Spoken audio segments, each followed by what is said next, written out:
আমি আমার স্বামীকে বললাম, তোমার বাড়ির মানুষ এমন কেন? কেন আমাকে সবসময় কথা শোনায়? এত করার পরও তাদের মন মতো হতে পারি না। তখন সে হেসে বলল, থাক, বাদ দাও, ওদের কথায় কিছু মনে করো না।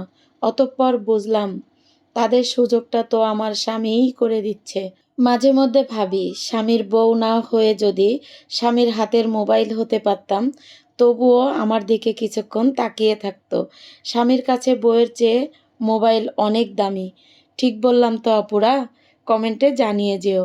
আমার এই ভিডিওটি দেশ এবং দেশের বাহিরে যে যেখান থেকে দেখছো সবাইকে আসসালামু আলাইকুম। আমি ডলিস লাইফ থেকে সবাইকে জানাই আন্তরিক শুভেচ্ছা ও ভালোবাসা। আশা করি সবাই ভালো আছো। আলহামদুলিল্লাহ, আমার পরিবার নিয়ে আমি ভালো আছি। এখন তো আম কাঁঠালের সময়, আর বাপের বাড়ির থেকে আম কাঁঠাল চলে এসেছে, লেবু চলে এসেছে। সেটা তোমাদের মাঝে শেয়ার করতে আমি চলে এলাম। তো এই যে দেখো, আমার ভাইয়ের বউ, ভাই এসেছিল।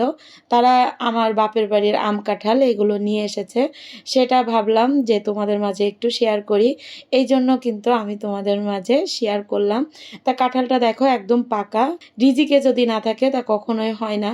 তো এই যে আমগুলো যেদিনকে এনেছে, তার পরের দিনকে আর কি চলে গেছিলাম আমার শ্বশুর বাড়ি। ওখানে একটা বিয়ের দাওয়াত ছিল, সেখানে গেছিলাম। তো এই আম কাঁঠালগুলো আমরা নিয়ে যেতেও পারিনি, আর খেয়ে যেতেও পারিনি। যে ওখানে আমাদের গ্রামে কিছু কাজ ছিল, সেই কাজগুলো আর কি করেছিলাম। বেশ 5-6 দিন গ্রামে আর কি ছিলাম, তোমার ভাইয়া আর আমি। তা যাই হোক, এই আম কাঁঠালগুলো সব বাসায় ছিল, বাসায় যে লোকজন ছিল তারাই খেয়েছে, আর কিছু নষ্ট হয়ে গেছে, সেগুলো ফেলে দিয়েছি। তা আমি বললাম ঠিক আছে, সমস্যা নাই। তারপরে দেখো, এই যে আমি কিন্তু সকালবেলা গুছিয়ে নিয়ে তোমার ভাইয়া আর আমি কিন্তু চলে যাচ্ছি সেই বিয়ের দাওয়াত খেতে। তা গ্রামে গেলে অনেক কিছু নিয়ে যায়, কিন্তু যাওয়ার পথে যেহেতু বিয়ে বাড়িতে ঢুকবো, এই জন্য আর কিছু নেওয়া হয়নি। তো তোমার ভাইয়া আর আমি কিন্তু এই যে চলে যাচ্ছি। তা আমি একটা শাড়ি পরেছি, এটা সবুজ একটা শাড়ি। শাড়িটা কিন্তু মাসাল্লাহ অনেক সুন্দর। আমার কাছে তো অনেক ভালো লেগেছে। তোমাদের কাছে কেমন লেগেছে অবশ্যই কমেন্টে জানাবে। আর ওই দিনকে ছিল শুক্রবার। শুক্রবারে তো রাস্তায় যেয়ে তোমাদের ভাইয়া নামাজ পড়েছে, তা আমি একটা দোকানে বসেছিলাম, আর তোমার ভাইয়া কিন্তু নামাজ পড়তে গেছিল। তা এই যে বাসটা দাঁড়িয়ে আছে দেখছো, এই বাসে যে লোকজন ছিল তারাও কিন্তু নামাজে গেছে। তা আমার দেখে কিন্তু খুব ভালো লাগছিল যে বাসটা থামিয়ে নামাজ পড়তে গেছে। তা আসলে এটাই আল্লাহর স্মরণ করা, নামাজ কালাম করা, এগুলো আমাদের তো আমরা মুসলিম, আমাদের তো নামাজ কালাম এটা ফরজ। তা যাই হোক, আমার দেখে কিন্তু অনেক ভালো লাগলো। তা এখানে আমি বেশ কিছু সময় বসেছিলাম, আর সময় অপেক্ষা করছিলাম যে কখন ফিরবে। তো এই যে দেখো, তোমাদের ভাইয়া কিন্তু চলে এসেছিল। আসার পরে এই যে দেখো, আমরা কিন্তু বিয়ে বাড়িতে চলে এসেছি। এখানে দেখো কত সুন্দর একটা পরিবেশে বিয়ে খাওয়ার মানে আয়োজন করেছে, কি বলবো, আমার তো ঢুকেই অনেক ভালো লাগতেছিল। তা আমি একটু ভিডিও করে নিয়েছি। দেখো, প্রত্যেকটা টেবিলের উপরে কিন্তু একটা করে ফ্যান দিয়েছে, যেহেতু প্রচুর গরম ছিল ওই টাইমটা। এই ভিডিওটা বেশ কিছুদিন আগের ভিডিও। তা যাই হোক, এই যে আমরা খেতে বসে গেছি। তা আমরা কিন্তু বসে গেছি এখানে আমার শ্বশুর বাড়ির আর কি, এটা আমার ফুফু শাশুড়ির বাড়ি আর কি। তো এখানে যে আত্মীয় স্বজন সবাই আমরা একসঙ্গে বসে গেছি, আর এখানে আমি একাই মহিলা বসেছি। তা আমার খেতে কিন্তু একটু কেমন লাগতেছিল, কিন্তু তোমার ভাইয়া বলল সমস্যা নেই, বসো, আমি তো আছি। আর এই যে দেখো, এই পাশে সাইদুল ভাইয়া বসে আছে। সাইদুল ভাইয়াকে আমি বলতেছি, ভাইয়া আমি কিন্তু ভিডিও করতেছি। তা বললো সমস্যা নাই। এই যে দেখো, সাইদুল ভাইয়া কিন্তু বসে আছে। সাইদুল ভাইয়ার সাথে আমাদের খুব একটা ভালো সম্পর্ক। যাই হোক, আমরা কিন্তু খেতে বসে গেছি। আর বিয়ে বাড়ির ডালটা কিন্তু আমার কাছে অনেক ভালো লাগে। তো এখানে মানে ডিম দিয়ে ডাল রান্না দিয়েছিল, আর দিয়েছিল রোস্ট, বাগদা চিংড়ি, গরুর মাংস, খাসির মাংস।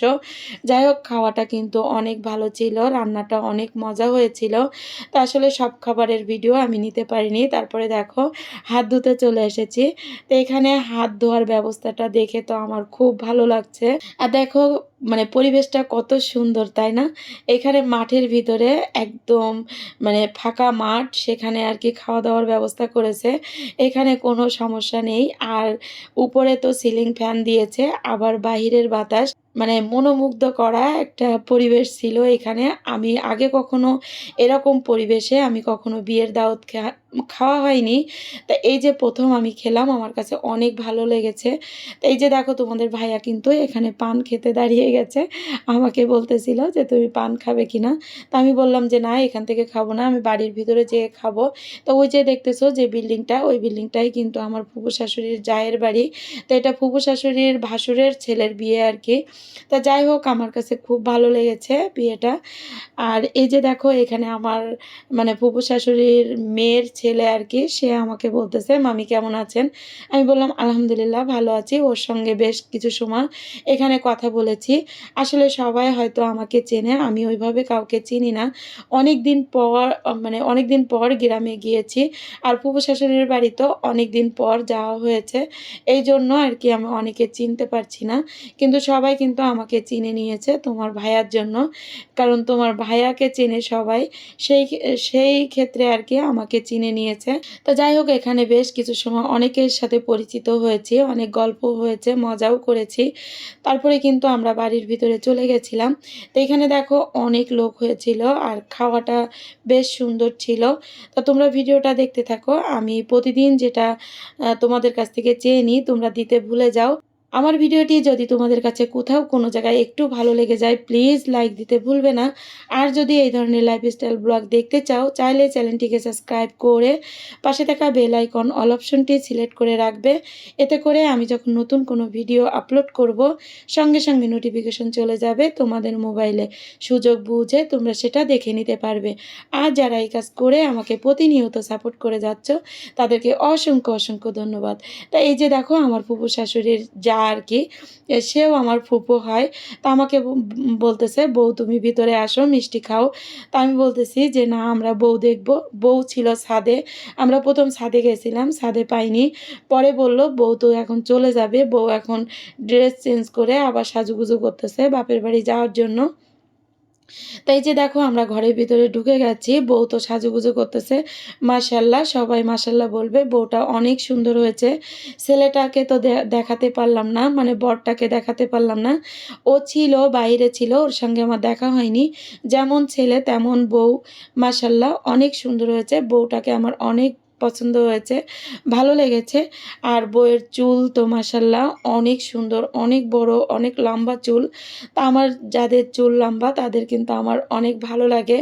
তো এখানে দেখো বউকে সাজুগুজু করাচ্ছে। আমি তার ভিতরে একটু ভিডিও করে নিয়েছি। সবাই আমাকে বলতেছে যে, "তুমি ভিডিও করতেছো?" তো আমি বললাম, "হ্যাঁ, একটু ভিডিও করে রাখি। স্মৃতি হিসাবে থাকবে আরকি।" তা বউয়ের সঙ্গে কিন্তু অনেক ছবি তুলেছি, ভিডিও করেছি। সেগুলো আর তোমাদের মাঝে শেয়ার করলাম না। শুধু বউকেই তোমাদের মাঝে শেয়ার করেছি, তোমাদেরকে দেখিয়ে দিয়েছি। বউ কেমন হয়েছে অবশ্যই কমেন্টে জানিয়ে যাবে। তো এখানে দেখো মিষ্টি খাওয়ার জন্য ডাকতেছে। তা আমি বললাম, "আমি তো মিষ্টি খাবো না।" তা বলল, "বিয়েবাড়ি এসেছো আর মিষ্টি খাবে না? এ কেমন কথা? মিষ্টি তো খেতেই হবে।" তাই যে দেখো আমি কিন্তু মিষ্টি খেতে চলে এসেছি। এসে দেখি ও বাবা! আমি তো অবাক দেখে যে মেয়ের বাপের বাড়ির থেকে, মানে বউয়ের বাপের বাড়ির থেকে এখানে ৫ বালতি আরকি রসমালাই এসেছে। একদম টাটকা রসমালাই। রসমালাই গরম ছিল। আমি দেখে তো অবাক হয়ে গেছি। তো এখানে আমাকে দেওয়ার জন্য দেখো চামচে করে তুলতেছে। তা আমি বলতেছি যে, আমি খাবো না, আমি মিষ্টি খাই না।" তবুও না খাইয়ে মানে না খাইয়ে ছাড়বে না। তো আমি এখান থেকে একটা মিষ্টি কিন্তু খেয়েছিলাম।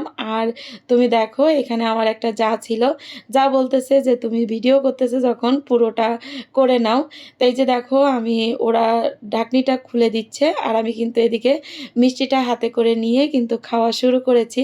মাশাআল্লাহ মিষ্টিটা অনেক সুন্দর ছিল, যেহেতু অর্ডার দিয়ে মিষ্টিগুলো বানিয়ে নিয়ে এসেছে। আর মিষ্টিগুলো কেমন দেখতে হয়েছে তোমাদের তো খাওয়াতে পারলাম না।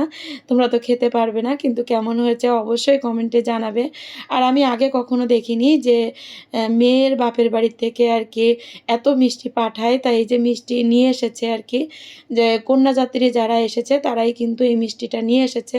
তো এখানে ৫ বালতি মিষ্টি, এখানে একদম এই বালতিগুলো কিন্তু ১০ লিটারের বালতি। তা আমার এত ভালো লেগেছে কি বলবো। তো এইখান থেকে দেখো আমি আবার চলে যাচ্ছি। আমার তো গরম লেগে গেছে যেহেতু শাড়ি পরেছি আর প্রচুর গরম পড়েছে ওই দিনকে। আর মানুষের ভিড়ে কিন্তু আরও গরম লাগে। তো আমার গরম লাগতেছিল। আমি এখান থেকে বেরিয়ে এসে দেখো আবারও দেখতেছি যে বোর সাজুগুজু হয়েছে কিনা। তা দেখলাম যে না এখনও সাজুগুজু করতেছে। তা আমি বিদায় নিয়ে আমি কিন্তু এখন বেরিয়ে পড়তেছি। তো এই যে আমি কিন্তু রওনা দিয়েছি। তোমাদের ভাইয়াকে খুঁজতেছি যে তোমাদের ভাইয়া কোথায় আছে। সে তো আবার হারিয়ে গেছে ভিড়ের ভিতরে। পরে আমি তাকে কল করে এনে তারপরে আমি বলতেছি যে, "কী রে বাসায় যাবে না?" তা বলল, "হ্যাঁ যাবো। আমি সন্ধ্যা হয়ে যাচ্ছে। শাড়ি পরে আমার কষ্ট হয়ে যাচ্ছে।" তা বলল, "চলো আমরা এখন বাসায় যাই।"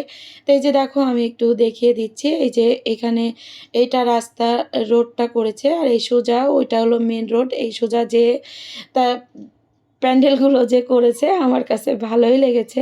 গ্রামের ভিতরে আসলে এত সুন্দর করে এত সুন্দর একটা পরিবেশ তৈরি করেছে। আমার কাছে অনেক ভালো লেগেছে। তোমাদের কাছে কেমন লেগেছে অবশ্যই কমেন্টে জানাবে। আমি ভিডিওর একদম শেষ পর্যায়ে চলে এসেছি। ফিরে আসবো নতুন কোনো ভিডিও নিয়ে। ততক্ষণ তোমরা ভালো থাকো, সুস্থ থাকো। নিজেদের দিকে খেয়াল রাখো। আমার জন্য দোয়া করবে। আল্লাহ হাফেজ। আসসালামু আলাইকুম।